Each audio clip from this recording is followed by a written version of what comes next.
everyone, welcome to Aesthetic Food Tech.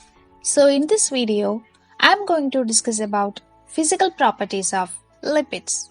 Physical properties include physical state, oily and greasy nature, color and odor, solubility, melting point, specific gravity, insulation, emulsification, polymorphism, plasticity and smoke point.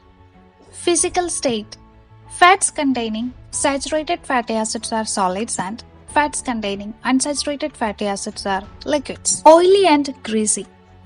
Fats are greasy to touch and they leave oil impression on paper. Color and odor. Pure fats are colorless and odorless. Solubility.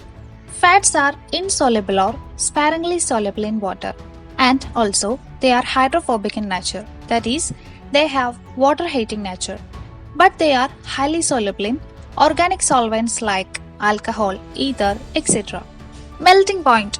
Melting point of fatty acids increases with increase in molecular weight, that is, fats with saturated fatty acids are having high melting point compared to fats with unsaturated fatty acids. Specific gravity. Specific gravity of fat is less than water, so they float on water surface. Solid fats are lighter compared to liquid fats. Insulation. Fats are bad conductors of heat. Emulsification. In water, fats are broken into minute droplets and dispersed, and this phenomenon is called as emulsification. Emulsion is a mixture of lipids and water, and milk is an example of naturally occurring emulsion. Polymorphism. Fats can exist in different crystalline forms, and this phenomenon is called as polymorphism. Fats may crystallize in different crystalline forms.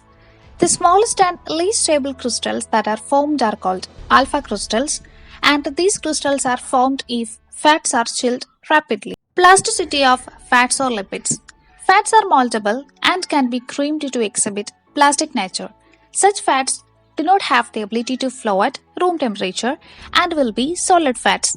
Spreading quality of butter is an example of its plastic nature, and butter is composed of a mixture of triglycerides, and also they do not have sharp melting point. Plasticity of butter exists for a wide range of temperature. Smoke point. Smoke point is the temperature at which fat or oil gives a thin bluish smoke. Foods to be fried are added to hot oil just before it reaches the smoke point. Usually, fats containing fatty acids with low molecular have low smoke point, and oil selected for deep frying must have high smoke point. Using same oil for frying result in decreased smoke point.